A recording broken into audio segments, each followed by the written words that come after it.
اعوذ باللہ من الشیطان الرجیم بسم اللہ الرحمن الرحیم وهو الذی سخر البحر لتأکلوا منه لحما طریا وتستخرجوا منه حلیة تلبسونها وترى الفلك مواخر فیہ ولتبتغوا من فضلہ ولعلکم تشکرون۔ وهو الذی، اور اللہ وہ ذات ہے، سخر البحر، جس نے مسخر کر دیا دریا کو یا کام میں لگا دیا دریا کو۔ سخر کا معنی کام میں لگا دینا۔ یہ جو لفظ بحر ہے نا، بحر، یہ دریا پر بھی بولا جاتا ہے اور سمندر پر بھی بولا جاتا ہے۔ دیکھو اللہ کی حکمتیں دیکھو کہ اسی قرآن میں چشمے کے لیے علیحدہ لفظ ہے، نہر کے لیے علیحدہ لفظ ہے، سمجھ آ رہی بات جی؟ اور دریا اور سمندر ان کے لیے علیحدہ۔ تو یہ جو لفظ بحر ہے یہ گہرے اور زیادہ پانی پر بولا جاتا ہے، تو عموماً اسے دریا اور سمندر دونوں مراد لیے جاتے ہیں۔ تو اللہ وہ ذات ہے کہ سخر البحر، سخر البحر، جس نے کام میں لگا دیا دریا کو، لتأکلوا منہ لحما طریا، لتأکلوا، تاکہ تم کھاؤ، منہ اس پانی سے، اس دریا سے، لحمن گوشت، طریا تر و تازہ، لحمن طریا تر و تازہ۔ اللہ وہ ذات ہے جس نے کام میں لگا دیا دریا کو تاکہ تم کھاؤ اس سے تازہ گوشت۔ وتستخرجوا منہ حلیہ، وتستخرجوا، اور تم نکالو، منہ اس دریا سے، حلیتاً، حلیہ کا ویسے معنی ہوتا ہے زینت کی چیز، اس سے مراد زیور ہے۔ زیور بھی چونکہ زینت کی چیز ہے، اور جہاں زیور جو مراد ہے وہ بھی اس سے کوئی سونا چاندی مراد نہیں، جو چیزیں دریا سے نکلتی ہیں اور بطور زیور کے اور گہنے کے استعمال ہوتی ہیں وہ مراد ہے، کہ تاکہ تم نکالو اس دریا سے، حلیتاً، زیور، کہ تلبسون آ، تم اس کو پہنتے ہو، تلبسون آ، تم اس کو پہنتے ہو، یعنی تم سمندر سے، تاکہ اس دریا سے، تاکہ تمہارے کھانے کا سامان بھی ہو جائے اور تمہارے زیب و زینت کا سامان بھی ہو جائے، کہ مختلف جواہرات اور موتی نکلتے ہیں جنہیں بطور زیور کے کیا ہے استعمال کیا جاتا ہے۔ وَتَرَى الْفُلْكَ، اور تو دیکھتا ہے کشتی کو، فلک کشتی کو کہتے ہیں، تو دیکھتا ہے کشتی کو، مواخر فی، مواخرہ، مواخرہ،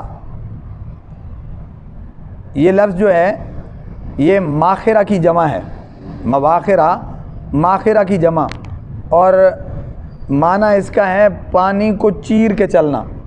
ظاہر ہے جب کشتی چلے گی تو پانی کو کیا ہے وہ چیرتی ہوئی جاتی ہے، اور جتنا پانی گہرا ہوتا ہے اتنا زیادہ یہ جو عمل جو ہے وہ طاقت اور زور والا ہوتا ہے۔ تو یہاں اسی کا ذکر کیا، وَتَرَى الْفُلْكَ، اور تو دیکھتا ہے کشتی کو کہ مواخر فی، کہ وہ پانی کو چیرتے ہوئے چلتی ہے اس دریا میں۔ وہ پانی کو، مواخرہ کا معنی کیا بنے گا، وہ پانی کو چیرتے ہوئے چلتی ہے اس دریا میں، ٹھیک ہے۔ وَلِتَبْتَغُوا مِنْ فَضْلِهِ، اور تاکہ تم تلاش کرو اس کے فضل سے، یعنی مطلب یہ ہے کہ تم کشتی پر سوار ہو اور پھر اللہ کا فضل کیا کرو، تلاش کرو، تاکہ تم تلاش کرو اس کے فضل سے، وَلَعَلَّكُمْ تَشْكُرُونَ، اور تاکہ تم کیا ہو جاؤ، شکر گزار ہو جاؤ۔ اللہ وہ ذات ہے جس نے کام میں لگا دیا دریا کو تاکہ تم اس سے تر و تازہ مچھی کھاؤ، تر و تازہ گوشت کھاؤ، اور وَتَسْتَخْرِجُوا مِنْهُ حِلْيَةً تَلْبَسُونَهَا، اور تاکہ تم نکالو اس سے زیور کہ تم پہنتے ہو اس کو۔ اور تو دیکھتا ہے کشتی کو کہ وہ پانی کو چیر کے چلتی ہے اس میں، وَلِتَبْتَغُوا مِنْ فَضْلِهِ، تاکہ تم تلاش کرو اس کے فضل میں سے، وَلَعَلَّكُمْ تَشْكُرُونَ، اور تاکہ تم کیا ہو جاؤ، شکر گزار ہو جاؤ۔ دیکھیں اللہ جل جلالہ کی حکمتیں دیکھیں، ایک ایک آیت اس نظریے کو رد کر رہی ہے جو کہتے ہیں کہ یہ کائنات خود بخود وجود میں آ گئی ہے۔ اللہ نے کوئی جگہ ایسی نہیں چھوڑی جہاں انسان کے فائدے کا سامان نہیں رکھ چھوڑا۔ اب دریا اور سمندر اللہ کی بہت بڑی مخلوق ہیں، پانی ویسے ہی بڑی طاقتور مخلوق ہے، پھر ظاہر ہے جتنا بڑا دریا، جتنا بڑا سمندر، اتنی گہرائی، اتنی اس کی طاقت، اتنی قوت، پھر اس کا بفرنا، سمجھ آ رہی بات؟ تو انسان کی کیا مجال ہے کہ اس کا سامنا کر سکے؟ لیکن اللہ کی نعمت دیکھیں کہ انسان کشتی میں بیٹھتا ہے اور اس پہ سوار ہو جاتا ہے جیسے گھر میں بیٹھا ہوا ہے۔ اب تو اس میں اور زیادہ جدت آ گئی ہے۔ آپ بڑے بحری بیڑے دیکھیں تو اس میں تو پورے شہر بنے ہوئے ہیں، کھیلنے کا سامان، بیٹھنے کا سامان، واک کا سامان، خوبصورتی کا باغیچے کیا، سوئمنگ پول کیا، گراؤنڈ کیا، سمجھ آ رہی بازی؟ تو پورا ایک وی آئی پی نظام ہے، بلکہ اس سے بھی کہیں بڑھ کر ہے۔ تو پورا شہر آباد ہے اور اس میں جو افراد ہیں وہ الگ، اس میں جو سامان لوڈ ہے وہ الگ۔ تو گویا اللہ جل جلالہ نے پانی کو حکم دے رکھا ہے کہ وہ کشتی کو چلنے دیتا ہے، وہ ان بحری بیڑوں کو چلنے دیتا ہے، ورنہ انسان کی کیا مجال ہے؟ یہ ذرا چیلنج کر کے دیکھے تو پھر لگ پتہ جائے گا کہ اس کی طاقت ہے کہ اللہ جل جلالہ نے تابع کر رکھا ہے۔ آپ کے سامنے اس سے بڑی کوئی مثال نہیں کہ ٹائٹینک والوں نے کیا کیا دعوے کیے، اللہ نے اسی کو ڈبویا، حالانکہ لاکھوں چل رہے ہیں اور گزر رہے ہیں۔ تو جہاں کوئی آزمانا چاہے گا، کوئی دعویٰ کرے گا، کوئی چیلنج کرے گا، پھر اللہ جل جلالہ ایسی مثالیں بھی رکھ چھوڑتے ہیں تاکہ آنے والے نسلوں کے لیے وہ عبرت کا کیا بن جائیں، سامان بن جائیں۔ تو یہ ماننا پڑے گا کہ اللہ جل جلالہ نے ان کو انسان کے کام میں لگا رکھا ہے کہ یہ اس کی پشت پہ سوار ہو سکے، یہ سفر طے کر سکے، یہ اسے فائدہ اٹھا سکے، یہ اس کی گہرائی میں اتر سکے۔ تو اس لیے فرمایا کہ اللہ جل جلالہ نے دریا کو یا پانی کو اللہ نے تابع کر رکھا ہے، یعنی خدمت میں لگا رکھا ہے تاکہ تمہارے کھانے کا انتظام ہو جائے۔ کتنے ممالک ایسے ہیں کہ ان کا ان دونوں چیزوں کا دار و مدار ہے ہی دریا یا سمندر ہے، وہ وہاں سے مچھلیاں لیتے ہیں اور باقی موتی اور جواہرات نکالتے ہیں، یہ ان کا کاروبار ہے، اور مچھلیاں ان کی کیا ہیں؟ خوراک ہے۔ آپ بنگالی کو دیکھیں تو ہمارے ہاں آلو کا نیست مار کے جتنی شکلوں میں پکایا جاتا ہے نا، اس سے زیادہ شکلوں میں بنگالی مچھلی پکانا جانتے ہیں۔ مچھلی کھاتے ہیں، مچھلی ہیں، لیکن کبھی کسی طریقے سے، کبھی کسی طریقے سے۔ تو اللہ جل جلالہ نے ان کا نظام بنا رکھا ہے۔ پھر جو لوگ دریا یا سمندر یا پانی کے قریب نہیں بھی رہتے، وہ بھی ان نعمتوں سے کیا ہیں؟ فائدہ اٹھا رہے ہیں۔ جگہ جگہ پہ یہ جو ہے نا وہ نعمت پہنچ رہی ہے۔ تو اس لیے اللہ جل جلالہ نے ایک تو اس پانی کو، دریا کو اللہ نے خوراک کا ذریعہ بنا دیا، لحمن طریہ، تازہ گوشت، سمجھ آ رہی بات؟ اور علماء نے لکھا ہے کہ اس کو مچھلی نام لے کے ذکر نہیں کیا، یہاں پہ گوشت کا ذکر کیا ہے۔ یہ اشارہ اس طرف ہے کہ ماں سوائے کوئی چند کانٹوں کے باقی سارا گوشت ہی گوشت ہے۔ نہ تو آپ کو ذبح کرنے کی ضرورت ہے، نہ آپ کو کوئی کھالیں اتارنے کی ضرورت ہے۔ ہر کوئی اپنے ذائقے اور ٹیسٹ کے مطابق اس کا جو ہے نا اس کی صفائی کرتا ہے، ورنہ دنیا اس کو بڑے بڑے طریقوں سے پکاتی ہے۔ تو یہ سارے کا سارا گوشت ہی گوشت ہے، سمجھ آ رہی بات؟ اس کو کوئی ہڈیاں الگ اور یہ الگ کرنے کی ضرورت نہیں ہے۔ تو اس لیے اس پہ لفظ گوشت کا بول کے اشارہ کر دیا کہ یہ ہے ہی گوشت کا مجموعہ ماں سوائے چند کانٹوں کے، اور کچھ تو ایسی ہیں کہ واقعتاً ان میں کانٹا نہ ہونے کے برابر ہے۔ تو اس لیے فرمایا ایک تو تازہ گوشت، اور دوسرا یہ کہ اس سے جواہرات اور موتی نکلتے ہیں کہ جن کو بطور زینت اور بطور زیور کے تم استعمال کرتے ہو۔ یہاں ایک بڑی حکمت کی بات ہے کہ جب زیور کا ذکر آیا تو فرمایا تم نکالتے ہو اس سے زیور یا زینت کا سامان کے تلبسونہا، تم اس کو پہنتے ہو۔ یہ مذکر کا صیغہ ہے، مردوں کے لیے، عورتوں کا ذکر نہیں ہے۔ حالانکہ زیور عورتیں پہنتی ہیں اور عورتوں کے لیے جائز ہے، مردوں کے لیے جائز نہیں ہے، لیکن ذکر مردوں کا ہے کہ تم اس سے زیور نکالتے ہو اور تم اس کو پہنتے ہو، حالانکہ مرد تو نہیں پہنتے جن کو کہا جا رہا ہے کہ تم پہنتے ہو۔ تو اس پہ مفتی شفیع صاحب رحمۃ اللہ علیہ نے معارف القرآن میں بڑی خوبصورت بات لکھی ہے۔ فرمایا یہ اشارہ اس طرف ہے کہ عورتوں کا زیب و زینت اختیار کرنا اور عورتوں کا زیور پہننا یہ اصل میں حق مرد کا ہے، اسی کے دل کو خوش کرنے کے لیے اس کو یہ تعلیم دی گئی ہے۔ اگر یہ کسی اور کے لیے بنے، کسی اور کے لیے سنورے، کسی اور کو دکھانے کے لیے، تو یہ تو اس کے لیے جس زیور کے پہننے کی اجازت ہے وہ پہن کے بھی کسی اور کے لیے زینت اختیار کرنے کی اجازت نہیں ہے۔ یہ مردوں کا حق ہے، شوہروں کا حق ہے۔ اس لیے اشارہ اس طرف کر دیا کہ وہ زیور جو تم نکالتے ہو کہ تم اسے پہنتے ہو، چونکہ حق مردوں کا ہے تو نسبت ان کی طرف۔ اور دوسری وجہ مفتی شفیع صاحب رحمۃ اللہ علیہ نے دوسری بات یہ بھی لکھی ہے کہ اس کا مطلب ہے کہ مرد عورت کو حکم کر سکتا ہے کہ تم زینت اختیار کرو، تم زیور پہنو، اس لیے کہ اسی کے خوشی کا سامان کرنے کا اس کو کیا ہے؟ حکم ہے۔ لہذا اگر وہ اس کو اچھی نہیں لگتی، یا وہ صاف ستھری نہیں رہتی، یا وہ زینت اختیار نہیں کرتی، اور یقیناً اس کو جو ہے نا وہ ایک قسم کی کہہ لیں کہ بدنما لگتی ہے تو یا بری لگتی ہے، تو وہ کہہ سکتا ہے کہ تم کیا کرو؟ زینت اختیار کرو۔ تو لہذا یہ اس لیے مردوں کی طرف نسبت کر دی، ورنہ زیور کیا ہے؟ یہ عورت کا سامان ہے، اسی کے عیبوں کو اور کمزوریوں کو چھپانے کے لیے اللہ نے اس کو زینت کا حکم دیا ہے، اور اسی طرح مرد کو اپنے شوہروں کو متوجہ کرنے کے لیے، ان کی نظروں میں جچنے کے لیے اور ان کے دل میں جگہ بنانے کے لیے اللہ نے اس کو اس کی کیا دی ہے؟ اجازت دی۔ وَتَرَى الْفُلْكَ مَوَاخِرَ فِيهِ وَلِتَبْتَغُوا مِنْ فَضْلِهِ۔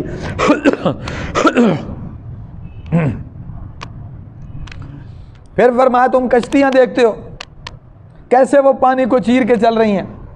ہم سمجھتے ہیں چپو کے زور پہ کشتی چل رہی ہے، ہم سمجھتے ہیں یہ ناخدا کا کمال ہے، یا وہ اس کا ملاح کا کمال ہے، یا ہم سمجھتے ہیں یہ انجن کا کمال ہے۔ کتنے انجن فیل ہو گئے، کتنے جو ہے نا ملاح رہ گئے، اور کتنی کشتیاں بغیر ملاح کے پار ہو گئیں، ہوا کے تھپیڑے انہیں کنارے پہ لے گئے۔ تو اس لیے دیکھیں پانی کس کی مخلوق ہے؟ اللہ کی۔ ہوا کس کی مخلوق ہے؟ اور بڑی طاقتور مخلوق ہے۔ بندہ ان سے کیا منوا سکتا ہے، اور بندہ انہیں کیا کہہ سکتا ہے، یا بندے کی وہ کیا مانیں گے؟ نہ اس کی زبان جانے، نہ اس کی بولی جانے۔ تو یہ مخلوقیں اللہ کی ہیں، تو یہ بات بھی صرف کس کی مانتی ہیں؟ اللہ کی۔ دیکھیں نا نوح علیہ السلام کے واقعے میں جہاں طوفان کا ذکر آتا ہے، تو آپ قرآن پڑھیں تو پتہ چلتا ہے کہ اللہ جل جلالہ براہ راست مخاطب کر رہے ہیں، یا ارض ابلعی ماءک و یا سماء اقلعی۔ آسمان کو ڈائریکٹ خطاب ہے، زمین کو براہ راست خطاب ہے۔ اس کا مطلب ہے یہ مخلوقیں اللہ کی بات مانتی ہیں۔ دوسری جگہ قرآن میں یا نار، اے آگ، تو آگ کو براہ راست خطاب ہے۔ تو اب آگ کس کی بات سنتی ہے؟ اللہ کی۔ زمین کس کی بات سنتی ہے؟ اللہ کی۔ آسمان کس کی بات سنتا ہے؟ اللہ کی۔ تو یہ پانی بھی کس کی بات سنتا ہے؟ اللہ کی۔ ہوا بھی کس کی بات مانتی ہے؟ اللہ کی۔ انسان تو ان سے کوئی بات منوا بھی نہیں سکتا، سنوا بھی نہیں سکتا۔ تو یہ اللہ کی مخلوقیں، یہ انسان ہی ہے ایسا جس کو اللہ نے شعور بھی دیا ہے، اس کے باوجود یہ نافرمانی کرتا ہے، ورنہ اس کے علاوہ باقی مخلوقیں جو ہیں جن کو ہم بے شعوری کہتے ہیں، بے جان مخلوقیں کہتے ہیں، وہ اللہ کی نافرمانی نہیں کرتی۔ تو اس لیے فرمایا یہ سمندر میں کشتی کا چلنا یہ سب اللہ کے امر سے ہے، کہ اللہ نے پانی کو تمہارے کیا کر دیا ہے؟ تابع کر دیا ہے۔ ورنہ انسان کی کیا مجال ہے؟ اس کے آگے تو ایک گدھا اڑ جائے تو یہ اس کو نہیں منوا سکتا، گائے بیل بھینس بپھر جائے یہ اس کو نہیں منوا سکتا۔ کتنی مثالیں موجود ہیں کہ چھری پھیرنے کے علاوہ کوئی راستہ نہیں ہے، سمجھ آ رہی بات جی؟ اس کو مارنے کے علاوہ کوئی راستہ نہیں بچتا۔ تو انسان کے آگے تو یہ جانور کھڑا ہو جائے تو یہ اس کا مقابلہ نہیں کر سکتا، اس کو اپنی جان کے لالے پڑ جائیں، پھر اتنی بڑی مخلوق اللہ کی، اتنی طاقتور مخلوق اللہ کی، تو جہاں آپ کہہ سکتے ہیں کہ ہزاروں کلومیٹر کی گہرائی ہے، ہزاروں کلومیٹر کی گہرائی سمندر میں، تو اس سے آپ اندازہ کر سکتے ہیں کہ کتنی جو ہے نا وہ اللہ نے اس کو طاقت عطا فرمائی ہے۔ تو کشتی کیا چیز ہے؟ اس کا کیا موقع؟ ایک لہر آتی ہے تو اوپر کا نیچے اور نیچے کا اوپر ہو جاتا ہے، سمجھ آ رہی بات؟ وہی ہوا جو چلنے کا ذریعہ بن رہی ہے، وہی ہوا پاسا بھی پلٹ دیتی۔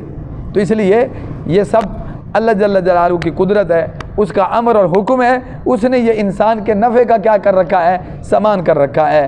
اور وَلَعَلَّكُمْ وَلِتَبْتَغُوا مِنْ فَضْلِهِ، تاکہ تم ان پہ سوار ہو کے اللہ کا فضل تلاش کر سکو۔ یعنی کیا مطلب؟ اب ان پہ سوار ہو کے تجارت بھی ہو رہی ہے، انہی پہ سوار ہو کے جناب والا سمندر سے مچھلیاں بھی پکڑی جا رہی ہیں، یا دریاؤں سے مچھلیاں بھی پکڑی جا رہی ہیں، اور انہی کشتیوں پہ سوار ہو کے بندوں کو آر پار چھوڑا جا رہا ہے، تو وہ بھی رزق کا کیا بنا ہوا ہے؟ سامان بنا ہوا ہے۔ تو اس لیے یہ اللہ جل جلالہ نے اس کو تمہارے رزق کا کیا بنا دیا ذریعہ۔ اب تو اتنی بڑی تجارت ہو رہی ہے پانی کے ذریعے کہ یہاں سے بحری بیڑے چلتے ہیں، اور آج بھی دنیا میں سب سے آسان سفر یہی ہے، سستا سفر جو ہے ایک ملک کی دوسرے ملک سے تجارت، یہ آسان ہے۔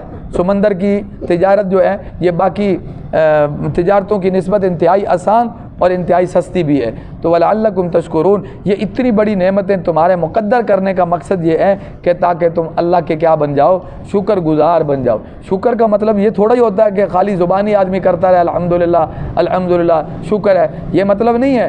شکر کا مطلب تو اصل میں یہ ہے، یہ تو زبان سے شکر ہے نا، ورنہ حقیقتاً شکر کا مطلب یہ ہے کہ اللہ کی دی ہوئی نعمت کو اللہ کی مرضی میں استعمال کرنا یا اللہ کے حکم کے مطابق استعمال کرنا، یہ شکر ہے۔ تو اللہ تمہیں یہ نعمتیں دے رہے ہیں، کیوں دے رہے ہیں؟ اس لیے کہ تم پانی کی پیٹھ پہ سوار ہو کے گناہ کرو۔ آج کراچی میں جائیں نا آپ تو آپ کو اندازہ ہوگا، بلکہ پوری دنیا میں ایسا ہی ہے کہ بڑے بڑے گناہوں کے اڈے پانی کے کنارے پہ آباد ہو گئے ہیں۔